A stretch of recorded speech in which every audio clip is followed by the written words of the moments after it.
Hello friends, कैसे हैं आप लोग। आई होप कि आप लोग अच्छे होंगे।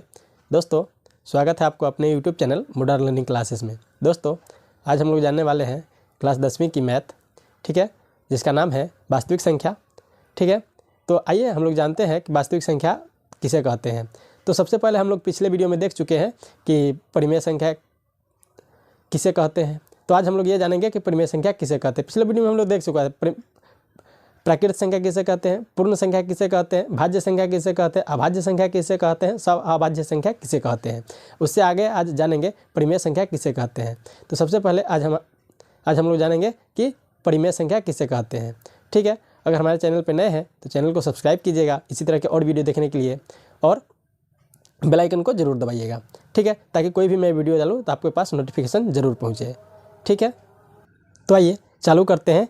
सबसे पहले परिमेय संख्या किसे कहते हैं। ठीक है, चलिए, तो परिमेय संख्या किसे कहते हैं। तो परिमेय संख्या तो कहता है वैसी संख्या जिसे P/Q के रूप में लिखा जाए। यानी कि क्या है, परिमेय संख्या किसे कहेंगे, तो कहेंगे वो है वैसी संख्या होती है जिसे हम किसके रूप में, P/Q के रूप में लिखा जाए।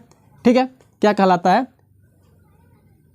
लिखा जाए तो जहाँ P और Q पूर्णांक है, यानी कि P और Q क्या होना चाहिए, पूर्णांक होना चाहिए, तथा Q ≠ 0।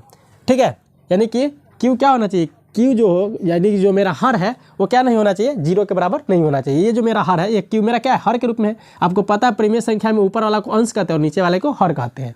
ठीक है, तो उसी तरह से हमारा हर कभी भी 0 के बराबर नहीं होना चाहिए। तो हम कहेंगे ये मेरा कौन संख्या होगा, परिमेय संख्या होगा।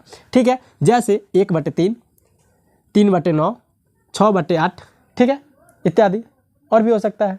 ठीक है, तो ये मेरा क्या है, मेरा परिमेय संख्या है।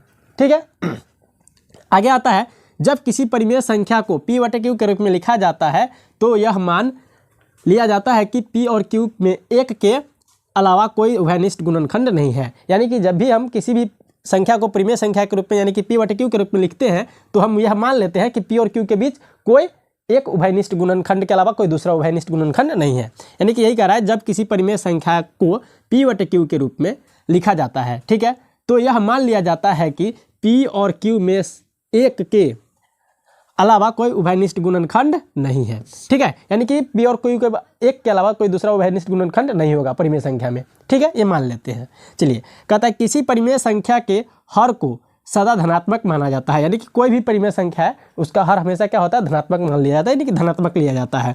जैसे 2/-3 को हम इसको क्या लिख सकते हैं, -2/3 लिख सकते हैं। ठीक है, इसी तरह के जो भी माइनस में हर रहता है उसको हम लोग क्या लिख जाते हैं, अंश को माइनस में कर लेते हैं। इससे इसका मान में कोई परिवर्तन नहीं देखने को मिलता है।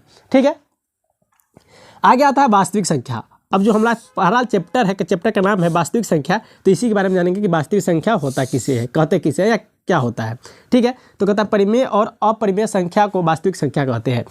यानी कि जो भी परिमेय संख्या है और अपरिमेय संख्या है इसको हम लोग क्या कहते हैं, वास्तविक संख्या कहते हैं। ठीक है, आगे आता है अंक गणित की आधारभूत परिमेय। यानी कि यहाँ तक तो मेरा अब चैप्टर हो गया, चैप्टर का जो इंट्रोडक्शन है खत्म हो गया। यानी कि अब हम लोग चैप्टर को कहाँ चलेंगे, पाठ पर आने वाले हैं। ठीक है, ये हम पहले पढ़ेंगे अंक गणित की आधारभूत परिमेय क्या होती है, उसके बाद पढ़ेंगे एल्गोरिथम पढ़ेंगे। ठीक है, इसी को हम लोग लेमा कहते हैं, इसके बारे में जानेंगे। चलिए, तो सबसे पहले जानते हैं अंक गणित की आधारभूत परिमेय क्या है। ये क्या कहता है अंक गणित की आधारभूत परिमेय, तो कहता है किसी भाज्य संख्या को, यानी कि कोई भी भाज्य संख्या है उसको अभाज्य संख्या के गुणनफल के रूप में लिखा जा सकता है। यानी कि कोई भी भाज्य संख्या है तो उसको हम लोग अभाज्य संख्या के गुणनफल के रूप में, यानी कि जो भी भाज्य संख्या होगा उसको अभाज्य संख्या के गुणनफल के रूप में लिख सकते हैं। जैसे अगर बात किया जाए, जैसे हम कह सकते हैं मेरा 6 भाज्य संख्या है।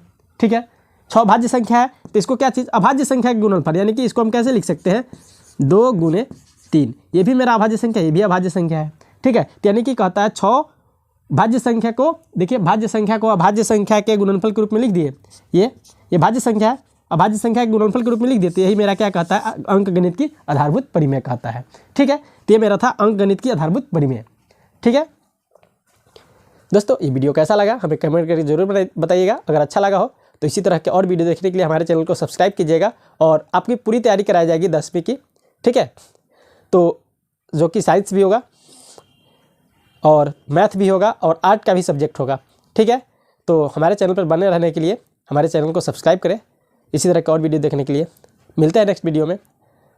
आज के लिए इतना ही, धन्यवाद।